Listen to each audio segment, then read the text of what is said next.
This is Baira Shivapotaraju. So ఈ వీడియోలో ఉన్నత శిఖరాలు అధిరోహించాలంటే పేదరికం అవరోధం కాదు. మనం జీవితంలో ఉన్నత శిఖరాలు అధిరోహించాలి అంటే మనకి ముఖ్యంగా ఏ అంశాలు ఉండాలి?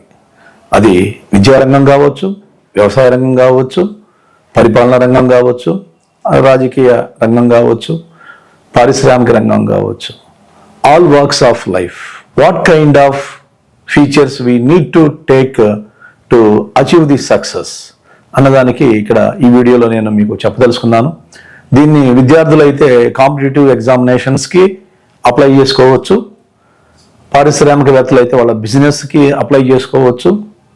అదేవిధంగా విభిన్న రంగాలకు చెందిన వాళ్ళు వాళ్ళ యొక్క రంగాలకు అప్లై చేసుకొని ఆ ప్రాక్టికాలిటీ చేసినట్లయితే నేను చెప్పినటువంటి ఫలితం అనేది వస్తుంది. వచ్చినటువంటి మనకి చరిత్ర కూడా ఉంది, ఎగ్జాంపుల్స్ కూడా మీకు నేను కోట్ చేస్తాను.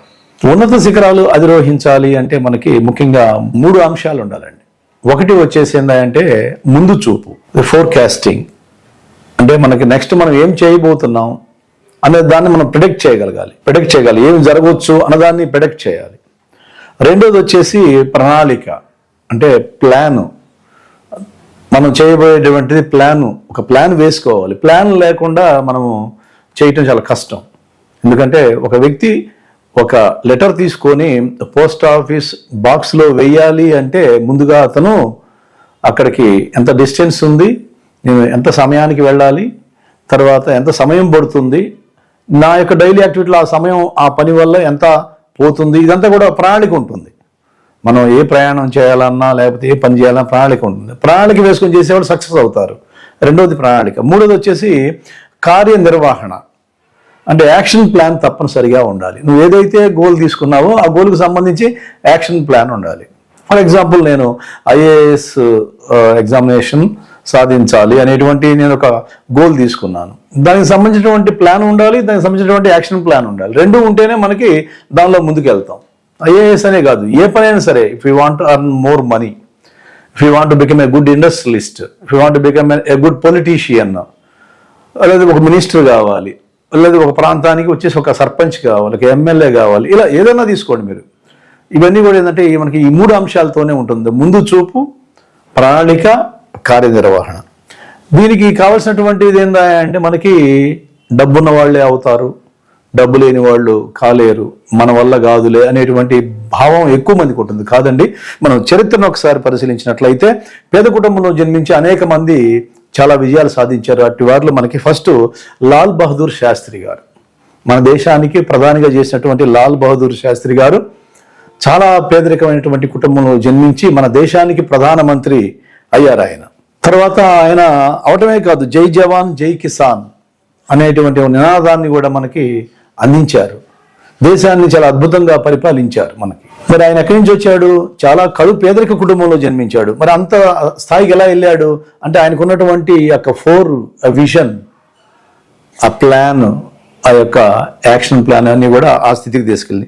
అదే చూసుకున్నట్లయితే మనకి మొరార్జీ దేశాయి, మనకి జనతా గవర్నమెంట్ 1977లో వచ్చినటువంటి మొరార్జీ దేశాయి కూడా ధనవంత కుటుంబం నుంచి రాలేదండి. ఆయన కూడా చాలా పేదరిక కుటుంబం నుంచి వచ్చాడు.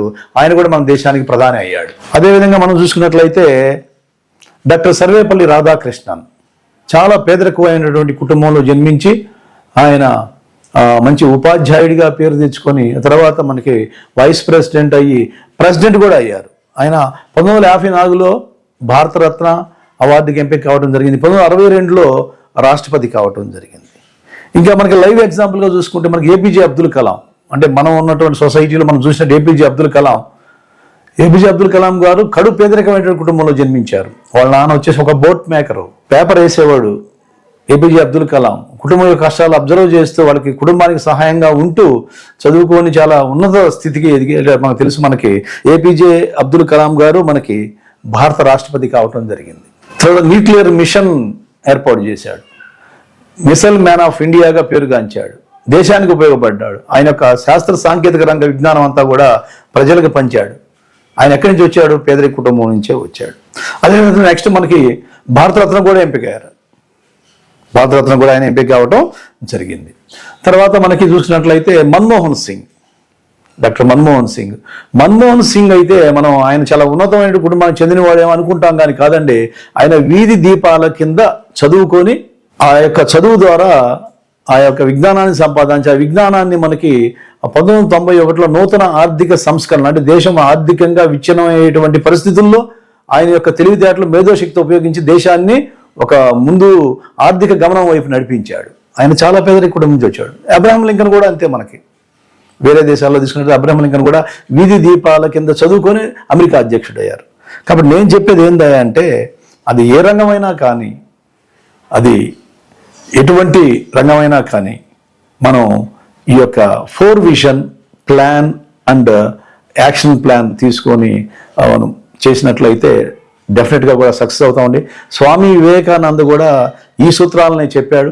ఎవరైతే ఈ సూత్రాలనే వారి యొక్క రంగాలకి అప్లై చేసుకొని కార్యనిర్వహణ చేసినట్లయితే అద్భుతమైన విజయాలు సాధిస్తారండి. ఇది నేను కాంపిటేటివ్ ఎగ్జామ్స్ రాసేటువంటి విద్యార్థులకు చెబుతున్నాను, వ్యాపారవేత్తలకు చెబుతున్నాను, రాజకీయవేత్తలకు చెబుతున్నాను. అందరూ ఎవరి రంగానికి వాళ్ళు అన్వయించుకొని ఈ సూత్రాలను అప్లై చేయండి. మీరు జీవితంలో చాలా ఉన్నత స్థితికి ఎదుగుతారు, మంచి శిఖరాలను మీరు అధిరోహిస్తారు. Thank you very much.